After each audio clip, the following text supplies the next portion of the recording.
हरे श्री कृष्ण गोविंद हरे मुरारे, हे नाथ नारायण वासुदेव। श्री कृष्ण गोविंद हरे मुरारे, हे नाथ नारायण वासुदेव। बोले श्री कृष्णचंद्र भगवान की जय, लक्ष्मी नारायण भगवान की जय, एकादशी महात्म की जय। आज बड़ा ही पावन दिवस, पवित्र दिवस। आज की एकादशी का नाम देवशयनी एकादशी अर्थात हरिशयनी एकादशी भी बोलते हैं। आज के दिन से भगवान श्रीमन नारायण योग निद्रा में चले जाते हैं 4 महीनों के लिए, श्रावण, भाद्र, आश्विन और कार्तिक। इसी को हम लोग चातुर्मास व्रत बोलते हैं। जो कोई अपने जीवन में चातुर्मास का व्रत करते हैं तो जो बड़े बड़े 5 पाप हैं, उन बड़े बड़े 5 पापों से मुक्त हो जाते हैं। इसलिए हम लोगों को चातुर्मास का यह पावन व्रत अवश्य करना चाहिए। तो आज की जो एकादशी हरिशयनी या देवशयनी, 2 नाम है इसके। इस दिन भगवान श्री लक्ष्मी नारायण भगवान, जिनको भगवान श्रीमन नारायण भी बोलते हैं, वे शयन करते हैं।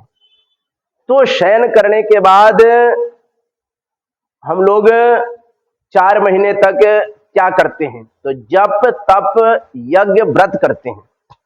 और इन 4 महीनों में गुरु पूर्णिमा आती है सबसे पहले। तो इस सृष्टि की रक्षा रखवाली क्या करते हैं, तो गुरु करते हैं। तुम त्रिभुवन गुरु वेद बखानी।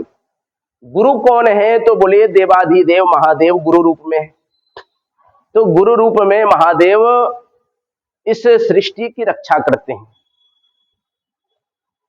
तो अगले दिन से श्रावण का महीना हो जाता है और शिव जी महाराज 1 महीने तक इस सृष्टि की रक्षा करते हैं, देख रेख करते हैं। उसके बाद श्री कृष्णम वंदे जगत गुरु। भगवान श्री कृष्ण क्या है, बोले जगत के गुरु हैं। तो भगवान श्री कृष्ण क्या करते हैं, इस सृष्टि की रक्षा करने लगते हैं। इस कारण से हमें क्या करना चाहिए, तो भगवान श्री कृष्ण की भी आराधना करनी चाहिए, जैसे जन्माष्टमी इत्यादि का पर्व मनाते हैं।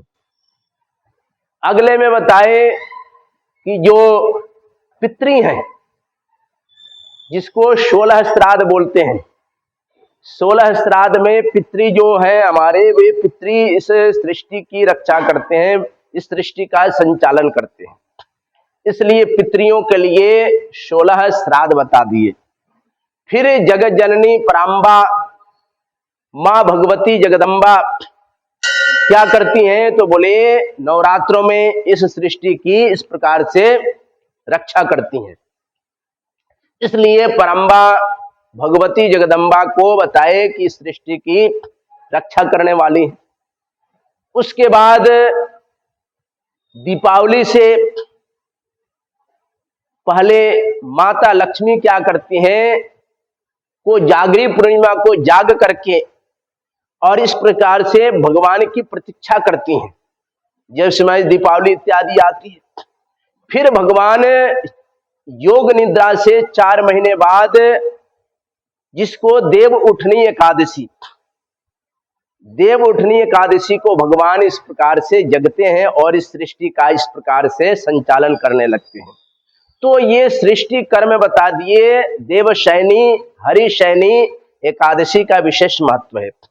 अब इस हरिशयनी एकादशी को किस प्रकार से व्रत करना चाहिए, तो जैसे और एकादशियों का व्रत होता है कि एक दशमी के दिन एक समय भोजन करना, धरती पे शयन करना और ब्रह्मचर्य का पालन करके दूसरे दिन पवित्र तीर्थ इत्यादि में स्नान करके और भगवान देवाधिदेव महादेव का पूजन करना चाहिए। फिर भगवान लक्ष्मी नारायण भगवान के आगे हाथ में जल लेकर के इस प्रकार से संकल्प करें कि हे भगवान, मैं इस देवशयनी एकादशी का व्रत करना हूं या कर रही हूं। हे भगवान, आप मुझे शक्ति प्रदान करना, बल प्रदान करना, क्योंकि इस एकादशी का व्रत मैं कर सकूं और आपकी कृपा प्राप्त कर सकूं। और जिनको चातुर्मास का व्रत करना हो, क्योंकि चातुर्मास के व्रत से अनेक प्रकार के जो पाप हैं, जैसे ब्रह्मघाती, किसी मंदिर के किसी पुजारी की हत्या हो जाती है, उसको ब्रह्मघाती बोलते, तो बोले इस पाप से भी मुक्त हो जाता है आदमी। बालघाती, बालघाती आजकल जो लोग भ्रूण हत्या करते हैं उसी को बालघाती बोले। छोटे बच्चे की हत्या कर दी भ्रूण में ही, तो उनको बालघाती बोले।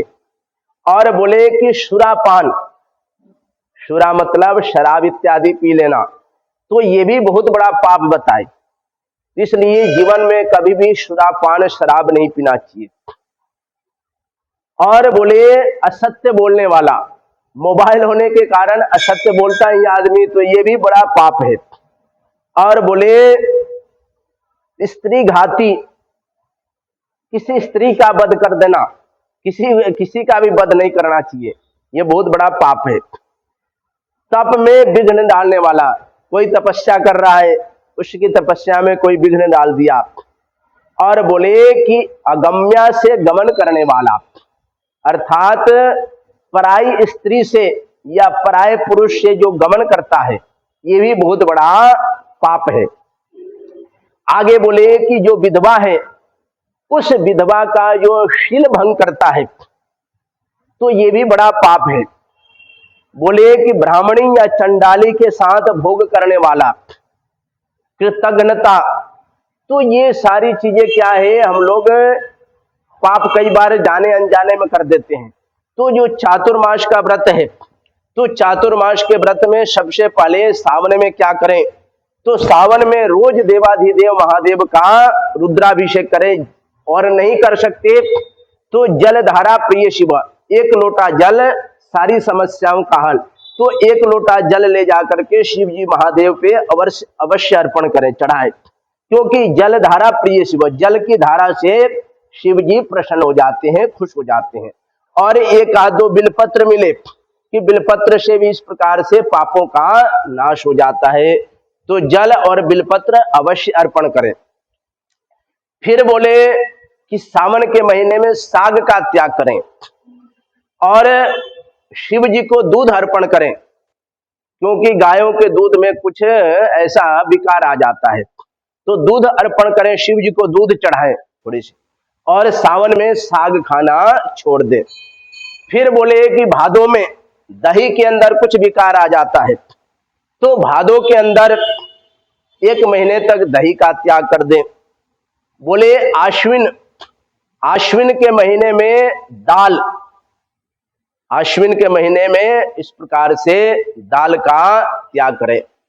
और चौथा जो महीना कार्तिक है, उस कार्तिक के महीने में दूध का इस प्रकार से दूध भी नहीं पीना चाहिए। तो ये चातुर्मास में इन सारी चीजों का पालन करें तो हमारे जो पाप हैं उन पापों से छुटकारा पा जाते हैं। और क्या विशेष बातें हैं इसमें, तो इस देवशयनी एकादशी से हम लोग प्रारंभ करें और भगवान के आगे संकल्प कर लें कि हे भगवान, हम लोग एकादशी का व्रत कर रहे हैं, और अपना नाम गोत्र लेकर के और भगवान का पूजन करें षोडशोपचार से। नियम बना लें किस प्रकार से तेल और साबुन का परहेज करें। और एक नियम और बना सकता आदमी कि एक समय ही इस प्रकार से जब तक सूर्य है जब तक भोजन करें चातुर्मास में, और तेल इत्यादि ना लगाएं और भगवान की अधिक से अधिक आराधना करें। दूसरा, एकादशी में संकल्प करके दिन में इस प्रकार से फलाहार कर लें, या जिनका शरीर मजबूत है तो वो निराहार रखें, फल इत्यादि भी ना खाएं। और जिनका शरीर कमजोर है, सामर्थ्य कम है, तो सूर्य का पका हुआ फल केला है, सेब है, पपीता है, या दूध है, दही है, घी है, इन सब का सेवन करें और सायंकाल कीर्तन करें, भगवान नाम कीर्तन।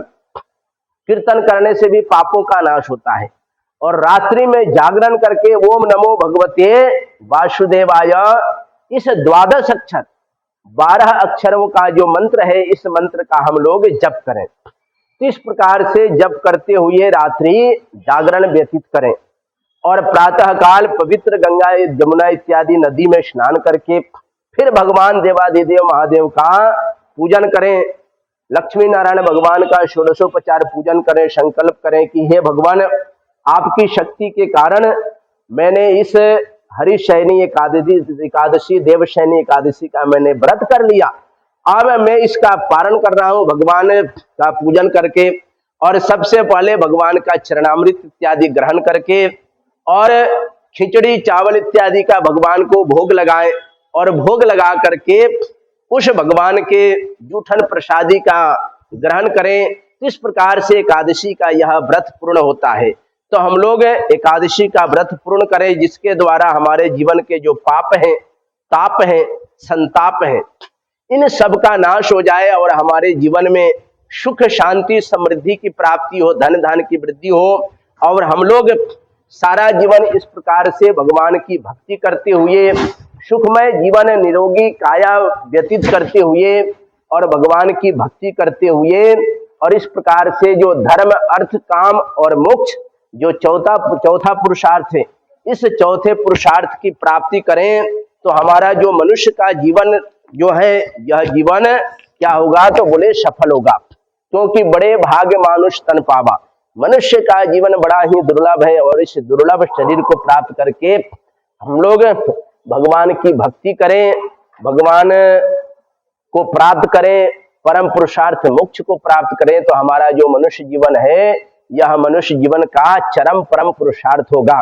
इस प्रकार से हम लोग इस देवशयनी एकादशी की जो कथा यह श्रवण कर रहे हैं, इस कथा के श्रवण करने से भी हमारे पापों का नाश होगा और जीवन के अनेक प्रकार के सुख को भोग कर और अंत में हम सब वैकुंठ को जाएंगे।